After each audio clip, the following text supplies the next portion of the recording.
নমস্কার বন্ধুরা, ভগবানের বাণী চ্যানেলটিতে আপনাদের সকলকে স্বাগত জানাই।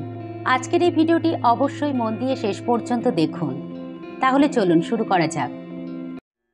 বন্ধুরা, আগামী 22শে ডিসেম্বর রবিবার সারদা মায়ের 172তম জন্মতিথি পূজা পালিত হবে। বাঁকুড়া জেলার জয়রামবাটি গ্রামে জননী শারদেশ্বরী জন্মগ্রহণ করেছিলেন ইংরেজি 1853 খ্রিস্টাব্দের 22শে ডিসেম্বর বৃহস্পতিবার। জয়রামবাটি গ্রামের শ্রী রামচন্দ্র মুখোপাধ্যায় অতি নিষ্ঠাবান ধার্মিক ব্রাহ্মণ ছিলেন। তার স্ত্রী শ্যামাসুন্দরী দেবী। তাদেরই ঘর আলো করে জন্ম নিয়েছিলেন বৈকুণ্ঠের লক্ষ্মী মা শারদা রূপে। শ্রী শ্রী মার বয়স যখন 6 বছর, তখন যুগাবতার শ্রীরামকৃষ্ণের সঙ্গে তার বিবাহ হয়। বিবাহের প্রায় 7 বছর পরে মা শারদা শ্বশুরবাড়ি কামারপুকুরে যান। শ্রীরামকৃষ্ণ ও মা শারদার এক আশ্চর্য বিবাহ।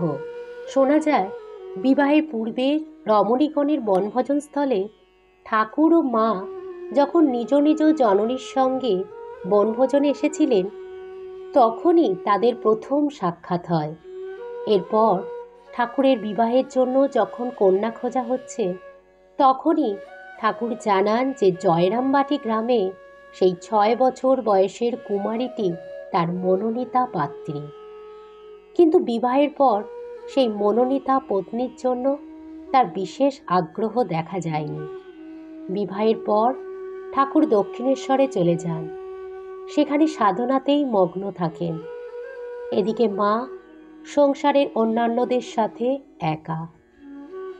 এর প্রায় 5 বছর পর মা দক্ষিণেশ্বরে প্রথম আসেন।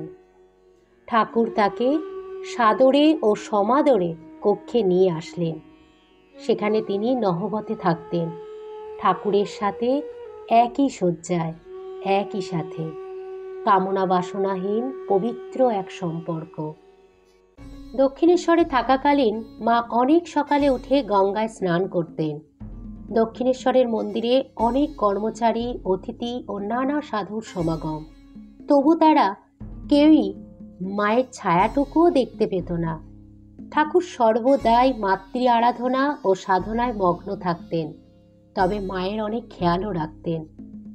একটু যত্নেই মায়ের আনন্দের সীমা থাকত না। মা নিষ্ঠা ভরে স্বামীর সেবা করতেন ও নিজ ইষ্ট দেবতার ধ্যানে মগ্ন থাকতেন। এভাবেই দিন কাটত মায়ের। বন্ধুরা, এই প্রসঙ্গে বলি, প্রাচীন একটি কথা আছে, নারী নরকের দ্বার, অথবা ব্যভিচার অন্য নাম রমণী তোমার। প্রাচীন এই ধারণাকে মা তার জীবনধারা দিয়ে কিভাবে বদলে দিলেন, সেটাই আজকের ভিডিওর আলোচ্য বিষয়। বন্ধুরা, ভগবানের বাণী চ্যানেলে আরও একবার আপনাদেরকে স্বাগত জানাই। আর এই চ্যানেলে যারা নতুন, তারা চ্যানেলটি সাবস্ক্রাইব করবেন প্লিজ। আর ভিডিওটি ভালো লাগলে একটা লাইক দেবেন, আর কমেন্টে অবশ্যই জয় মা শারদা লিখতে ভুলবেন না। তাহলে চলুন এবার শুরু করা যাক। বন্ধুরা, আমরা জানি প্রচলিত আছে সাধনার পথে স্ত্রীরা বিঘ্ন সৃষ্টিকারিণী। সাধনার উচ্চ স্তরে যেতে গেলে পত্নীকে অবশ্যই ত্যাগ করা উচিত। কিন্তু শ্রীরামকৃষ্ণ প্রমাণ করে দিলেন, নারী নরকের দ্বার তো নয়ই, বরং স্বর্গের দ্বারের চাবিকাঠি নারীরই আঁচলে বাঁধা, কেবল ব্যবহার করতে জানতে হয়। নারায়ণের পাশে লক্ষ্মী এবং শিবের পাশে দুর্গা, এটাই ভারতের চিরন্তন ধ্যানের ধারণা। আর 20 শতাব্দীতে আমরা দেখলাম শ্রীরামকৃষ্ণের পাশে শ্রী শ্রী সারদা দেবী। শ্রীরামকৃষ্ণ নিজে বলেছেন, ও যদি অত ভালো না হতো, আমাকে যদি আক্রমণ করত, হয়তো আমি সাধনার পথে চলতে পারতাম না। তাই ঠাকুর একদিন সারদামণিকে জিজ্ঞাসা করেছিলেন, তুমি কি আমাকে সাধন পথে টানতে এসেছো? মা বলেছিলেন, না না তো, কেন? আমি তোমাকে তোমার সাধনার পথে সাহায্য করতে এসেছি। মায়ের এই কথাটি শুধু কথা নয়, তিনি এটা করেও দেখিয়েছিলেন।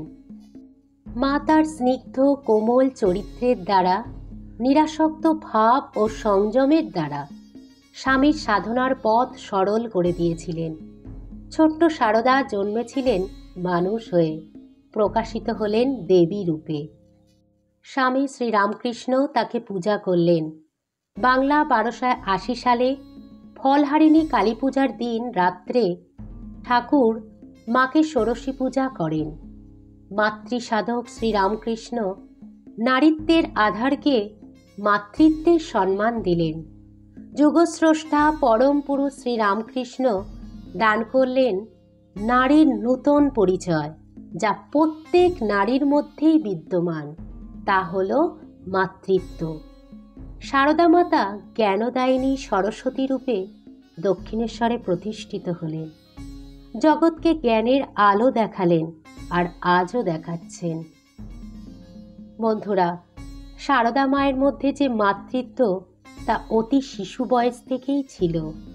ছোটবেলায় দুর্ভিক্ষ পীড়িত ক্ষুধার্ত জনতার গরম খিচুড়িতে হাওয়া দেওয়ার ঘটনা ও পরে পুত্র শোকাতুরা মায়ের শোকে মা নিজেও যেভাবে শোক করতেন, তার মধ্য দিয়েই প্রকাশিত হয় তার মাতৃত্বের অনুভূতি। জাতি, ধর্ম, বর্ণ নির্বিশেষে তিনি ছিলেন সকলের মাতা, সকলের জননী।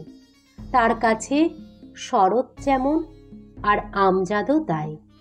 এই শরৎ হলেন পূজনীয় শরৎ মহারাজ, ও আমজাদ একজন মুসলমান ডাকাত। সকলকে তিনি সমান ভালোবাসতেন। নিজ হাতে সকল ভক্তের জন্য রান্না করে খাওয়াতেন, নিজ হাতে উচ্ছিষ্ট পরিষ্কারও করতেন।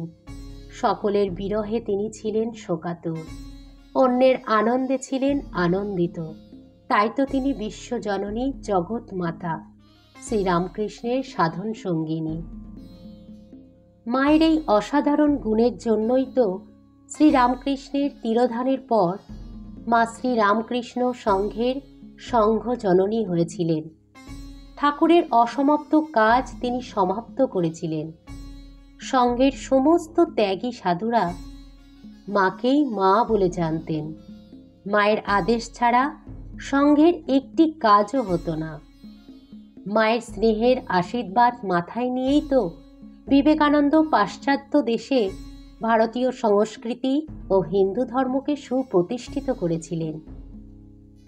বিদেশিনী মার্গারেট অর্থাৎ নিবেদিতা মায়ের কোলে আশ্রয় নিয়ে ভারতবর্ষের নারীদের কল্যাণের জন্য নিজের জীবন উৎসর্গ করেছিলেন।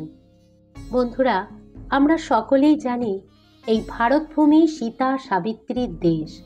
তাদের চিরন্তন আদর্শ অন্তরের ঐশ্বর্যে, স্বভাবের মাধুর্যে, বাইরের চাকচিক্যে নয়।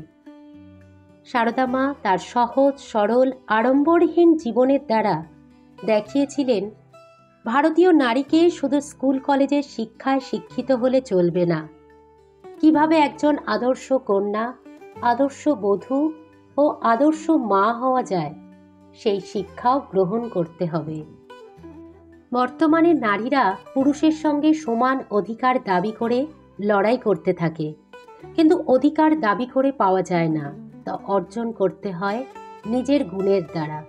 যেমনটা মা করে দেখিয়েছিলেন আজ থেকে কত দিন আগে।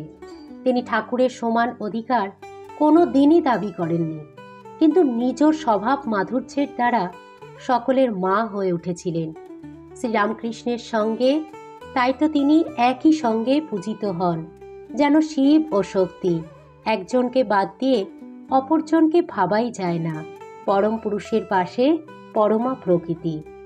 যাই হোক, এভাবেই মা সারদা তার সমগ্র জীবনের দ্বারা প্রমাণ করে দিয়ে গেছেন নারী নরকের দ্বার নয়, নারী আসলে স্বর্গের দ্বারের চাবিকাঠি। বন্ধুরা, আমরা যদি সকলে মায়ের জীবনধারা অনুসরণ করে নিজেদের জীবনে কিছুটা হলেও প্রয়োগ করতে পারি, তাহলেই মায়ের পূজা ও জন্মতিথি পালন সার্থক ও সুন্দর হবে। বন্ধুরা, এবার জেনে নিই মায়ের বলা কিছু গুরুত্বপূর্ণ উপদেশ। 1. যদি শান্তি চাও, মা কারো দোষ দেখো না, দোষ দেখবে নিজের। জগৎকে আপনার করে নিতে শেখো, কেউ পর নয়, মা জগৎ তোমার। 2.